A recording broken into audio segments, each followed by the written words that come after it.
오늘 본문 15절에 보면 사도 바울은 교회를 위해서 기도할 때 이렇게 기도했어요. 아버지 앞에 무릎을 꿇고 비노니. 하나님을 아버지라 그랬어요. 누가 하나님을 아버지라고 부를 수가 있습니까? 진심으로 예수 믿어 구원받은 하나님의 자녀들입니다. 왜냐하면 이런 사람들 그 마음속에는 성령님이 계시기 때문인 것입니다. 로마서 8장 15절에 보면 너희는 다시 무서워하는 종의 영을 받지 아니하고 양자의 영을 받았으므로 우리가 아빠 아버지라 부르짖느니라. 성령이 친히 우리의 영과 더불어 우리가 하나님의 자녀인 것을 증언하시나니 그랬습니다. 이 성령을 가리켜서 양자의 영이라 그래서 양자의 영. 그래서 마음속에 성령이 임하시면 하나님을 아바 아버지라고 부르게 되는 것입니다. 기도할 때 보면은 어떤 사람은 하나님이란 말만 쓰고 아버지란 말은 전혀 안 쓰는 사람이 있어요.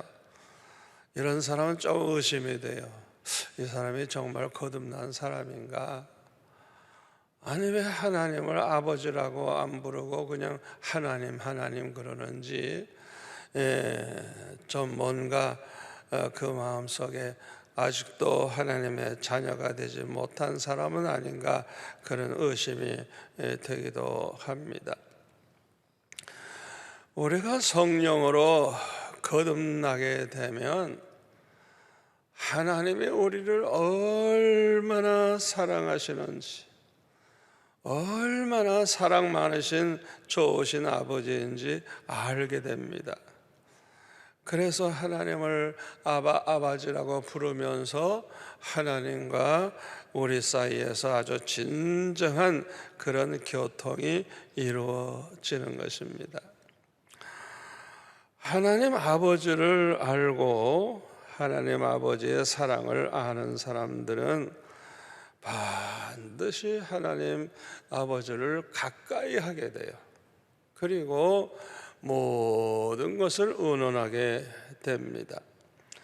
그리고 하나님 아버지와 함께 있기를 좋아하죠. 이와 같이 거듭난 하나님의 자녀들은 하나님 아버지를 가까이 하고 또 하나님 아버지께 늘 기도하는 생활을 하게 되는 것입니다. 때때로 보면은 우리 집사님들 가운데도 보면은 기도할 줄을 모른다고 말을 하는 분이 있어요. 그리고 평소에 기도 생활을 하질 않아요. 그러니까 기도할 줄 모른다는 말은 기도 생활을 안 하니까 기도할 줄 모르지.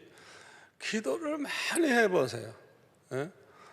난 초등학교 6학년 때 예수 믿고 중학교 1학년 때인가 교회에서 철학기도 할 때 돌아가면서 누구든지 그냥 대표로 기도할 때 저는 어린 꼬마지만은 담대하게 하나님 앞에 그 성도들 앞에서 큰 소리로 기도한 적이 있어요.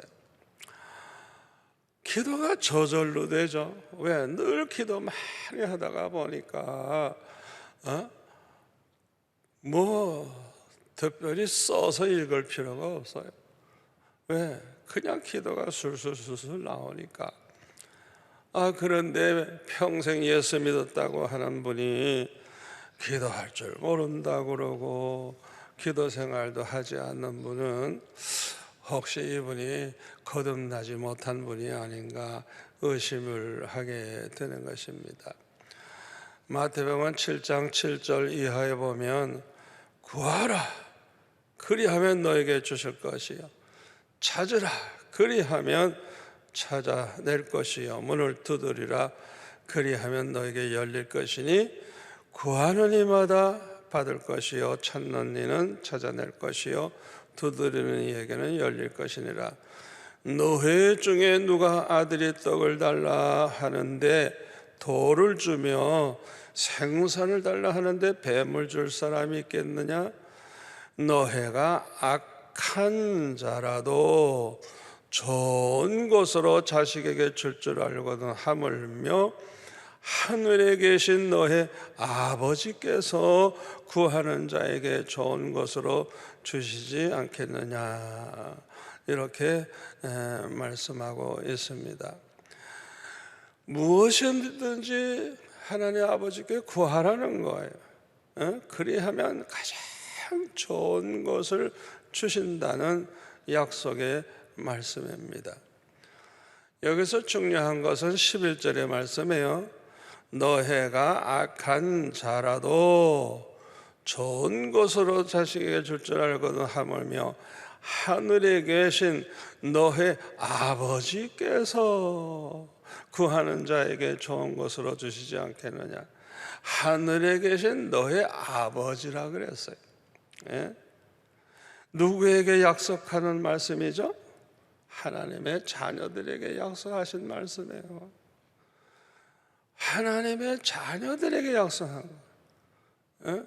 너희들이 악한 인간이라고 할지라도 자식에게 좋은 거 줄 줄 알며 하물며 하늘에 계신 너의 아버지께서, 이거는 예수 믿어 구원받은 하나님의 자녀들에게 약속한 것이지, 예수도 믿지도 않고 믿음도 없고 하나님의 자녀가 되지 못한 사람에게 약속한 게 아니에요.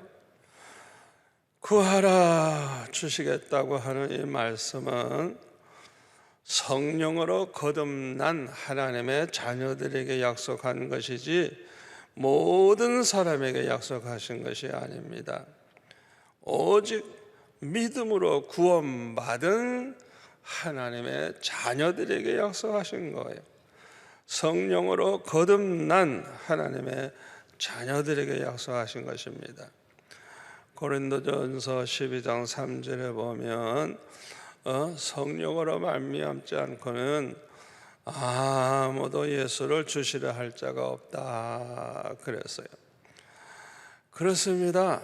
성령으로 거듭난 사람만이 예수님이 누군지 똑바로 알게 돼요.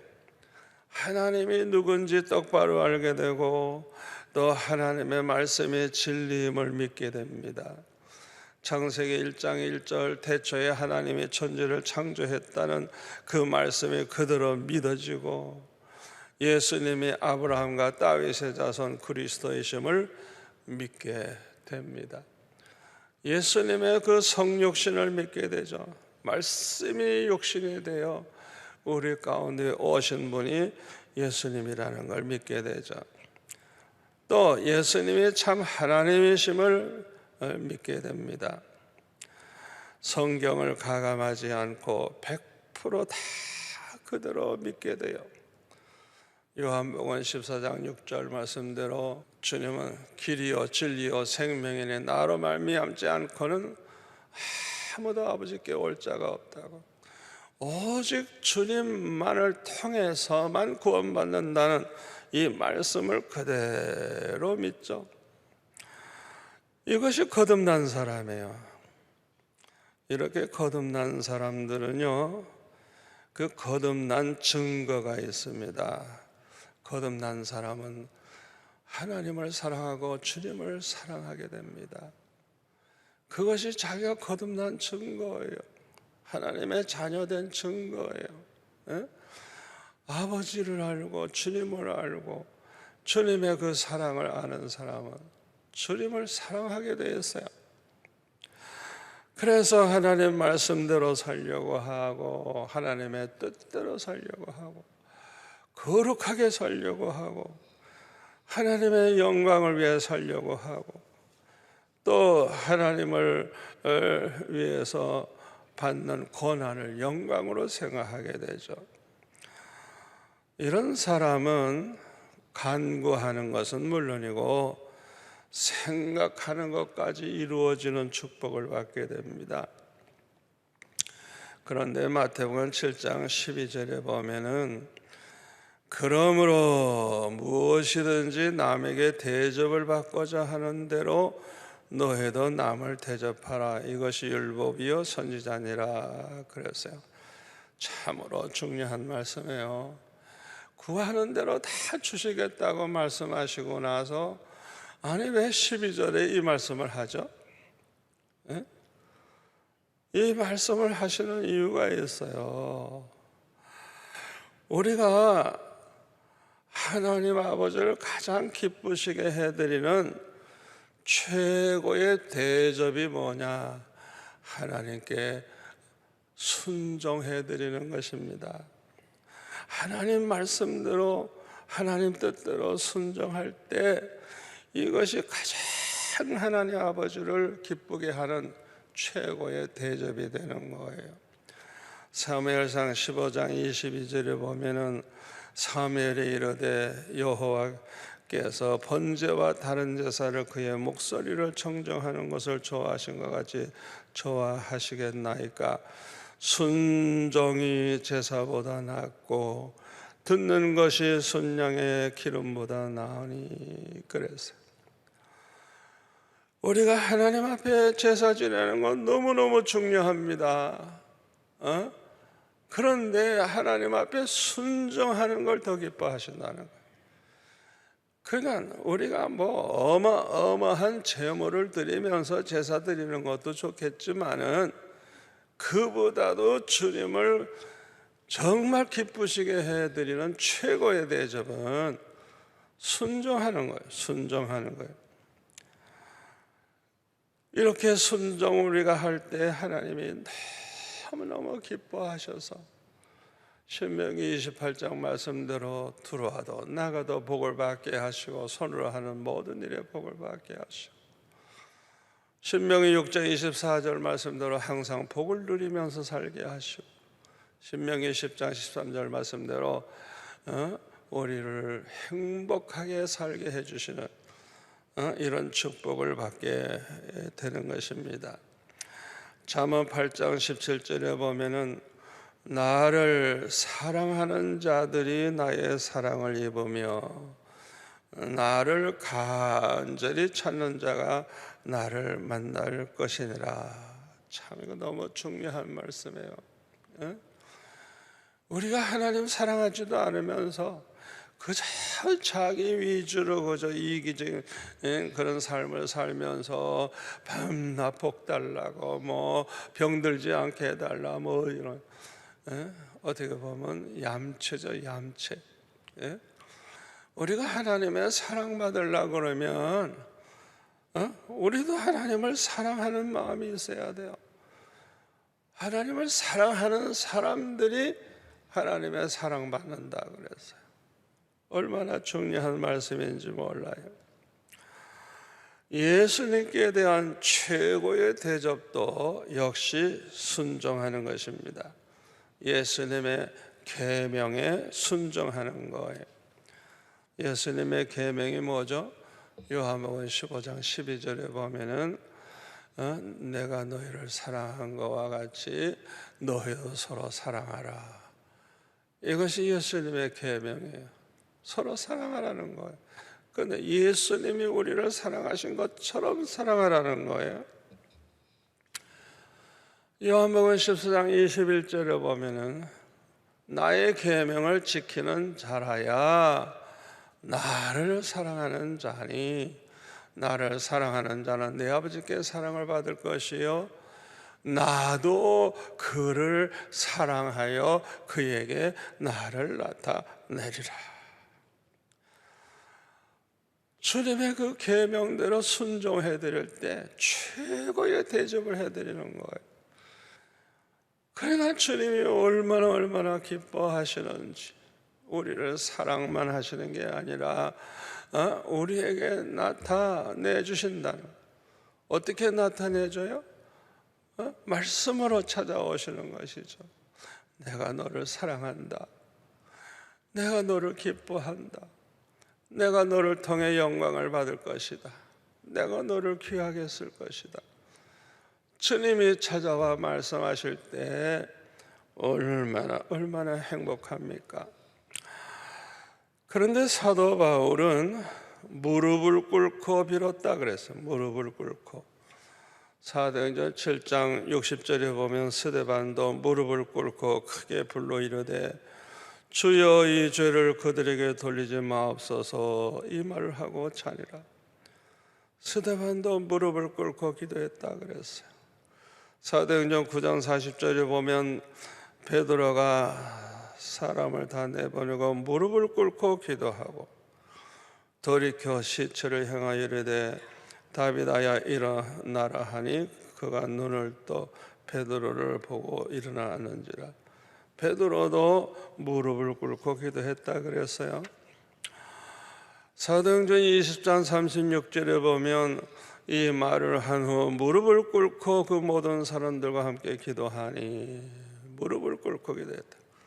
사도행전 21장 5절에 보면 이 여러 날을 지낸 후 우리가 떠나갈새 그들이 다 그 처자와 함께 성문 밖까지 전성하거늘 우리가 바닷가에서 무릎을 꿇어 기도하고 다 무릎을 꿇고 기도했다는 걸 알 수가 있어요. 여기서 이 무릎을 꿇는다는 의미는 내 수단과 내 방법, 내 능력 모든 걸 다 꺾어버리고 오직 하나님만 의지하고 겸손히 간구하는 것을 의미합니다. 이 무릎을 꿇고 기도한다는 것은 또한 간절히 기도할 때 무릎을 꿇고 기도하게 되죠. 은혜를 사모하는 마음, 응답받기를 간절히 원하는 그런 마음 가지고 기도할 때 무릎을 꿇고 기도를 하게 되죠. 문제는 이렇게 무릎 꿇는 자세로서는 오래 기도하지 못하게 되는 게 이게 문제죠. 그래서 모세 같은 경우에는 아말렉과 전쟁할 때 전쟁 끝날 때까지 기도해야 되는데 무릎을 계속 꿇을 수가 없잖아요. 그러니까 어떻게 했어요? 아론과 훌이 돌 하나 갖다 놓고 모세를 앉히고 양팔을 붙잡고 전쟁 끝날 때까지 계속 두 손 들고 기도하니까 완전히 승리했다 그랬어요. 무릎 꿇고 기도하는 것은 계속해서 기도하기가 참 어려워요. 그런데 본문 16절에 보니까 사도 바울이 교회를 위해서 기도할 때 이렇게 기도했어요. 그의 영광의 풍성함을 따라 그의 성령으로 말미암아 너의 속사람을 능력으로 강건하게 하시오며 이렇게 기도했어요. 성령께서 성도들 마음속에 계셔서 속사람이 능력으로 강건해지게 해달라는 그런 기도를 했어요. 이 성령으로 말미암아 성도들의 속사람이 이 능력으로 강건하여 지게 되기 때문에 이런 기도를 한 것입니다. 그런데 우리의 이 속사람은 성령으로 충만할 때 이루어져요. 성령으로 충만할 때 믿음도 충만해지고 능력으로 강건해지는 것입니다. 성령이 하시는 일이 뭡니까? 요한복음 14장 26절에 보면 모든 걸 가르치시고 또 주님 말씀 생각나게 해주신다 그랬어요. 또 요한복음 15장 26절에 보면 이 성령께서 예수님을 증언하신다 그랬어요. 증언하신다. 또 요한복음 16장 13절에 보면 그러나 진리의 성령이 오시면 그가 너희를 모든 진리 가운데로 인도하시리니 그가 스스로 말하지 않고 오직 들은 것을 말하며 장래일을 너에게 알리시리라 그랬어요. 또 요한복음 16장 14절에 보면 그가 내 영광을 나타내리니 내 것을 가지고 너에게 알리겠습니다. 성령은 예수님의 영광을 나타낸다 그랬어요. 그리고 고린도전서 12장 7절 이하에 보면 각 사람에게 이 성령을 부어주셔서 어떤 사람에게는 지혜의 말씀을, 어떤 사람은 지식의 말씀을, 어떤 사람에게는 믿음을, 어떤 사람에게는 병 고치는 은사를, 어떤 사람에게는 능력 행함을, 어떤 사람에게는 예언함을, 어떤 사람에게는 영들 분별함을, 또 어떤 사람에게는 각종 방언 말함을, 어떤 사람에게는 방언 통역함을 주시는데, 이 모든 일은 같은 한 성령이 행하사 그의 뜻대로, 성령의 뜻대로 각 사람에게 나누어 주시는 것이라 그랬어요. 이게 바로 성령이 하시는 일이에요. 우리에게 은사를 부어 주셔서 하나님의 일을 하게 해 주시는 것입니다. 성령 충만하면 믿음도 충만하고 권능을 또 주시기 때문에 이 성령 충만한 사람은요, 세상과 싸워 이깁니다. 마귀와 싸워 이기고 죄악과 싸워 이기고 환난 시험도 이깁니다. 성령 충만할 때 믿음이 가장 강해져요. 그래서 승리자가 되는 것입니다. 사도행전 6장 3절에 보면 초대 예루살렘 교회가 최초로 일곱 집사 세울 때 어떤 사람 세웠죠? 성령과 지혜가 충만하여 칭찬 듣는 사람을 택했다 그랬어요. 누구나 성령의 은혜를 받으면 깨달음이 옵니다.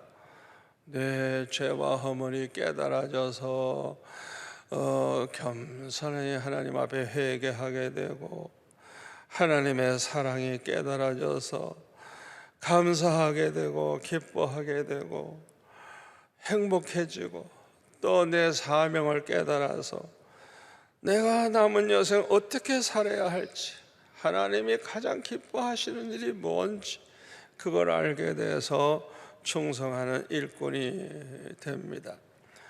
이렇게 깨달은 사람들이 변화가 되죠. 깨달은 만큼 점점 주님을 닮아가게 됩니다.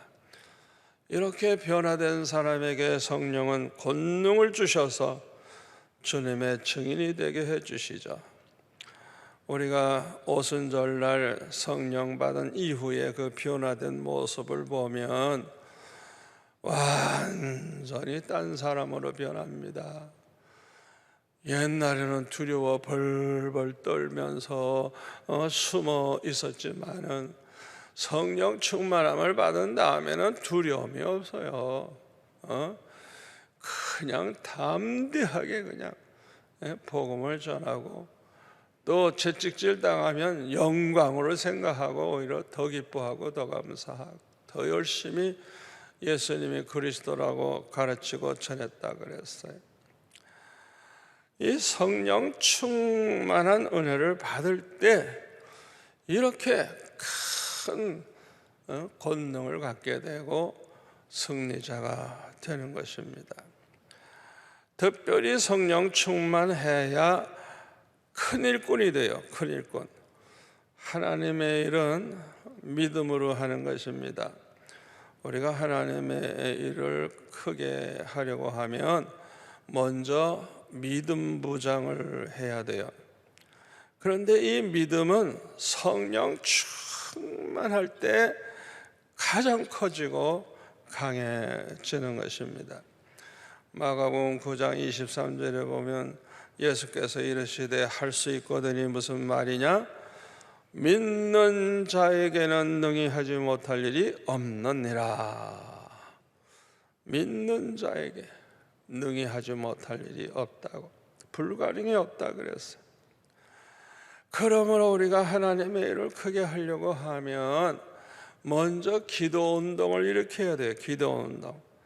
그래서 열심히 기도하다가 보면 성령의 충만함을 받게 되고 따라서 믿음이 충만해지면 큰 일을 해낼 수가 있어요.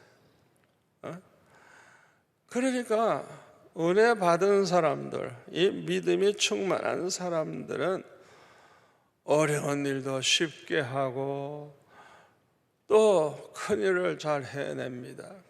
그러나 믿음이 없는 사람들은 불평만 하죠. 그리고 아무것도 할 수가 없습니다.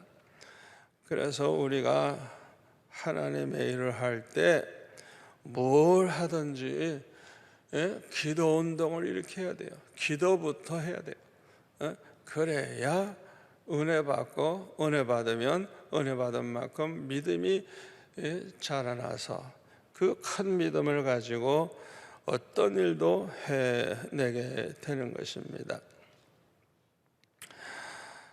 사도 바울의 교회를 위한 두 번째 기도는 그리스도께서 성도들의 마음속에 계시기를 구했습니다. 에베소서 3장 17절 18절 보면 믿음으로 말미암아 그리스도께서 너의 마음에 계시게 하시옵고 너희가 사랑 가운데서 뿌리가 박히고 터가 굳어져서 능히 모든 성도와 함께 지식에 넘치는 그리스도의 사랑을 알고 그랬습니다. 우리 성도들의 믿음의 표준은 예수님입니다. 예수님. 그래서 에베소 4장 15절에 보면 범사에 그리스도에게까지 자랄지라 그는 곧 머리니 곧 그리스도라 그랬어요. 우리의 믿음이 점점 자라나야 되는데 어디까지 자라나야 돼요? 예수님을 닮는 그 자리까지 우리가 성장을 해야 되는 거예요. 믿음이 자라면 자랄수록 변화가 됩니다. 말하는 게 달라지고 생각하는 게 달라지고 행동이 달라지고 무엇보다도 성품이 달라져요. 예수님의 성품을 담게 됩니다. 그래서 로마서 13장 14절에 보면 오직 주 예수 그리스도로 옷 입고 정욕을 위하여 육신의 일을 dom하지 말라.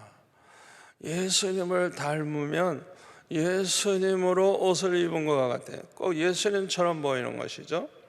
고린도전서 15장 49절 우리가 흙에 속한 자의 형상을 입은 것 같이 또한 하늘에 속한 이의 형상을 입으리라.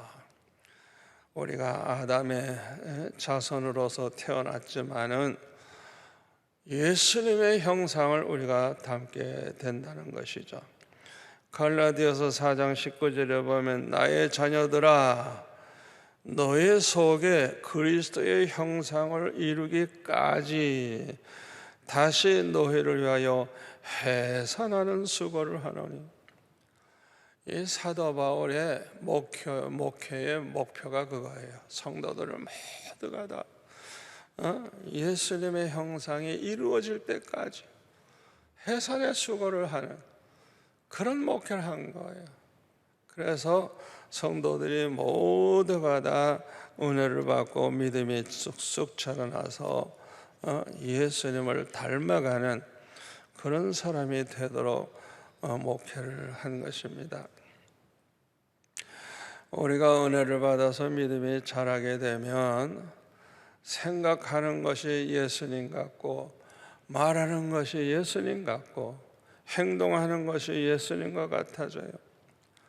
로마서 13장 14절 말씀대로 그리스도로 옷 입게 되죠. 예수님을 닮게 되는 것입니다.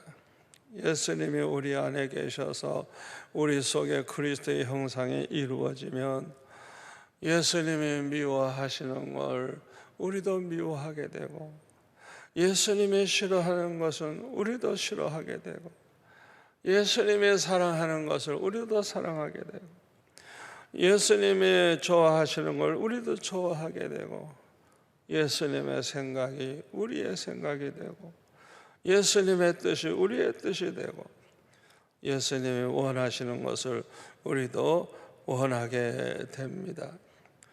이것이 가장 믿음이 좋은 사람의 모습이에요. 그래서 모든 게 예수님을 닮아가는 거예요. 본문 17절부터 19절까지 말씀을 보면 믿음으로 말미암아 그리스도께서 너의 마음에 계시게 하시옵고 너희가 사랑 가운데서 뿌리가 박히고 터가 굳어져서 능히 모든 성도와 함께 지식에 넘치는 그리스도의 사랑을 알고 그 넓이와 길이와 높이와 깊이가 어떠함을 깨달아 하나님의 모든 충만하신 것으로 너에게 충만하게 하시기를 구하노라 그랬습니다.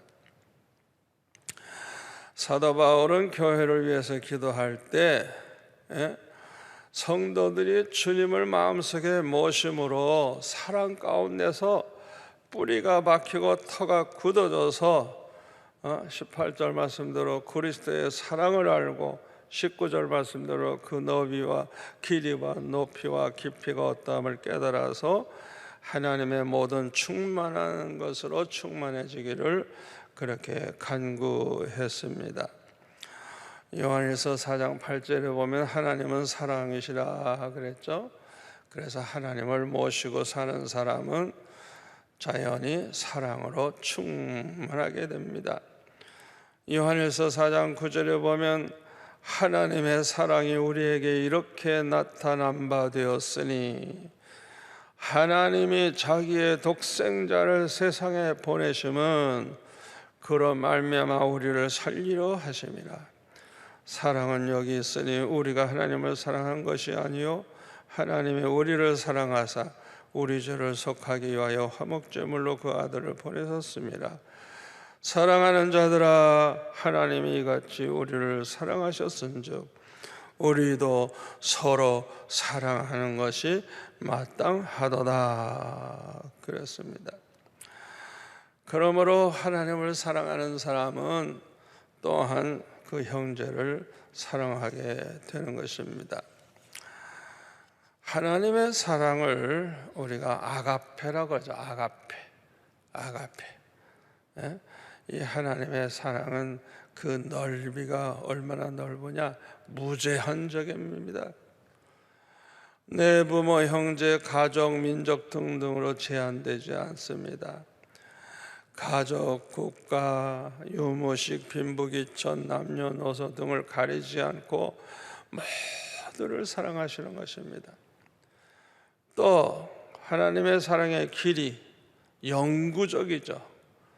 영구적이에요. 불변해요. 히브리서 13장 8절 예수 그리스도는 어제나 오늘이나 영원토록 동일하시니라.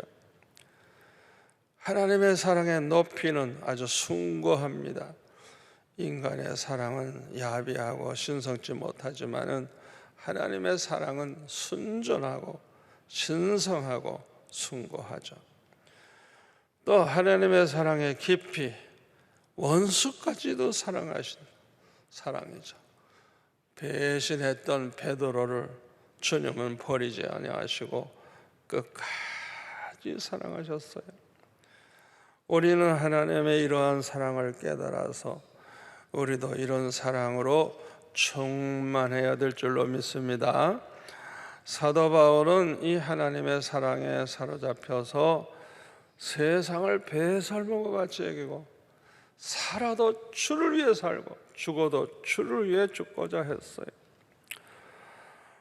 오늘 본문 20절 21절에 보면은 우리 가운데 역사하시는 능력대로 우리가 구하거나 생각하는 모든 것에 더 넘치도록 능히 하실 이에게 교회 안에서와 그리스도 예수 안에서 영광이 되도록 영원 무궁하기를 원하노라. 아멘. 이렇게 사도 바울은 기도를 했습니다. 우리 아버지 하나님은요, 우리가 구하는 것만 이루어 주시는 분이 아니래요. 생각하는 모든 것까지 더욱 넘치도록 능히 하시는 하나님이라 그랬어요. 생각하는 것까지도 이루어 주시는 하나님. 그렇기 때문에 우리는 좋은 생각을 많이 해야 돼요. 좋은 생각을 되도록이면 크게 해야 돼요. 크게. 또 언제나 하나님의 뜻대로만 살고 싶은 마음. 하나님의 어떻게 하면 하나님 뜻대로 살 수 있을까? 그래서 가장 금식 많이 하고 열심히 기도한 제목이 뭐냐? 아버지, 난 아버지 뜻대로 사는 게 내 소원입니다. 아버지 뜻이 무엇인지 가르쳐 주세요. 한마디만 해주세요. 그걸 놓고 며칠씩 또 금식 기도하다가 응답을 받고 또 그대로 순종하고 그런 삶을 살았습니다. 이게 얼마나 큰 축복인지 몰라요. 너무너무 큰 축복이었어요. 그리고 우리 교회를 찾아오는 목사님들과 선교사님들 꼭 대접을 좀 잘해야 되겠다, 그런 생각을 했는데 그것이 얼마나 나 개인은 물론이고 교회가 또 복을 받았는지 몰라요. 대부분이 무관심할 수 있는 일이지만은 하나님의 종들이 왔을 때 식사라도 대접하고 잘 데 없으면은 또 주무시도록 또 해드리고 어떻게 해서든지 꼭 대접해야 되겠다 마음의 생각을 한 이후에 받은 복이 이루 말할 수 없이 커요. 이러한 나의 그 생각이 하나님을 기쁘시게 하고 얼마나 많은 축복을 받게 했는지 몰라요. 여러분들도 좋은 생각 많이 하세요. 우리 하나님이 우리의 그 생각하는 걸 보시고 너무너무 기뻐하시고 또한 그것까지도 넘치게 이루어 주시는 분이라는 걸 믿으시기를 바랍니다. 본문 21절에 보니까 교회 안에서와 그리스도 예수 안에서 영광이 되도록 영원 무궁하기를 원하노라. 아멘. 그랬습니다. 하나님의 영광을 위해 살게 하옵소서. 교회 안에서 그리스도 안에서 모든 영광을 하나님께 돌리기를 원하는 그런 우리가 기도를 하면서 살아야 할 것입니다. 저는 중요한 문제를 놓고 기도할 때마다 그렇게 기도했어요. 아버지, 내가 이것이 이루어짐으로써 하나님께 영광이 되고 하나님 영광 위에 사는데 꼭 필요하다고 하면 이게 잘 이루어지게 해주세요. 그러나 이와 반대로 내가 하나님 영광 가리우게 되고 잘못된 결과가 된다면 차라리 내 길을 막아주세요 하고 하나님 앞에 진심으로 그렇게 기도했어요. 그냥 뭐 입에 바른 소리가 아니고 그냥 진심으로 끝까지 그렇게 기도했어요. 그 결과가 얼마나 큰 축복이 됐는지 몰라요. 중고등 대학교 입시에도 항상 기도할 때 그렇게 기도했어요. 아버지, 내가 이 학교에 합격됨으로써 하나님 영광 위에 사는 데 필요하고 도움이 된다면 합격만 시키지 말고 학비까지 다 주세요. 그러나 내가 이 학교에 들어가서 교만해지고 건방지고 죄 가운데 살고 하나님 영광 가려운다면 제발 나를 좀 떨어지게 해주세요. 내 길을 막아주세요. 하나님 앞에 아주 진심으로 그렇게 기도했어요. 고등학교 갈 때도 그렇고 대학교 갈 때도 그렇고. 그런데 놀라운 것은 합격만 하는 게 아니라 하나님께서 장학금도 받게 하셔가지고 그렇게 공부하도록 인도해 주셨어요. 넘치는 축복을 주신 거예요. 이런 기도가 얼마나 중요한 기도인지 몰라요.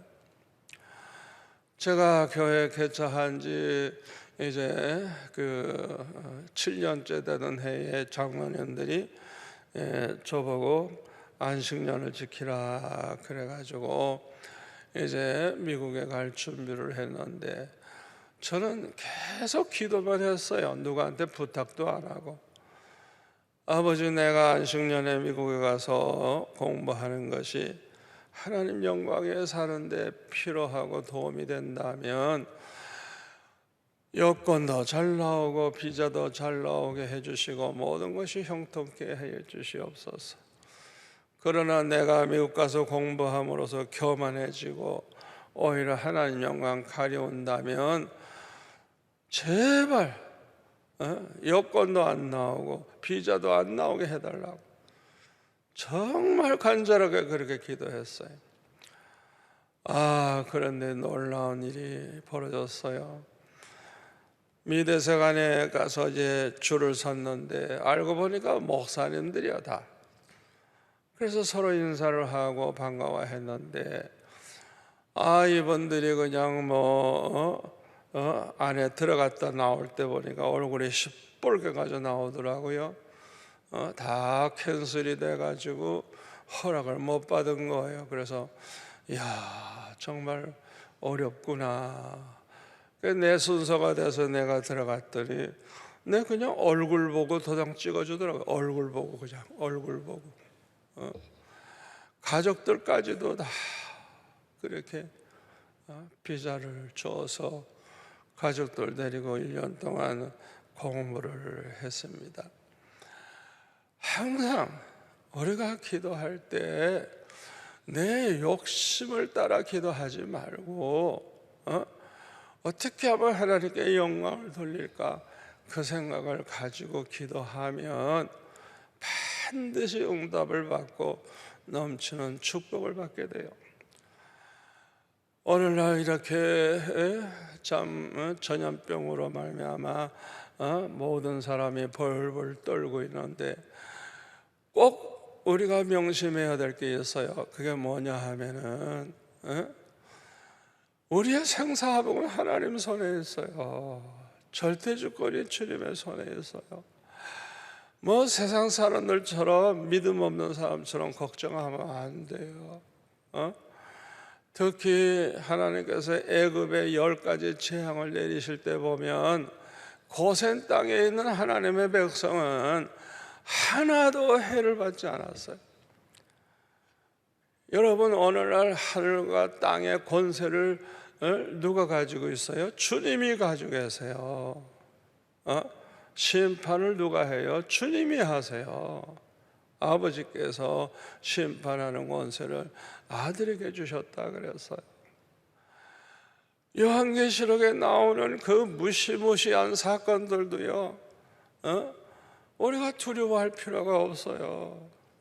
결론은 분명해요. 생명책에 기록된 자들은 이긴다 그랬고요. 우리 예수님, 어린 양 예수님 만주의 주가 되시고 만왕의 왕이 되심으로 이기실 터이요 그와 함께 있는 자들도 이긴다 그랬어요. 부르심을 받고 택하심을 받은 진실한 자들도 이기리로다. 아무리 세상이 환난으로 야단법석을 해도 우리 믿음의 사람들은 걱정할 필요가 없어요. 내 사명이 끝났다면 하나님 불러가실 것이고 내 사명이 남아있다고 하면 하나님께서 우리를 살리실 것입니다. 세상 사람처럼 두려워할 필요가 없어요. 저와 여러분이 이렇게 큰 환난을 당한 이때에 세상 사람처럼 두려워하지 말고 아버지, 내가 남은 여생 하나님께 영광 돌리면서 산다면 강건하게 하시고 모든 병이 나에게서 떠나게 하시고 내가 하나님 영광 가리우게 된다면 차라리 날 불러가 주세요.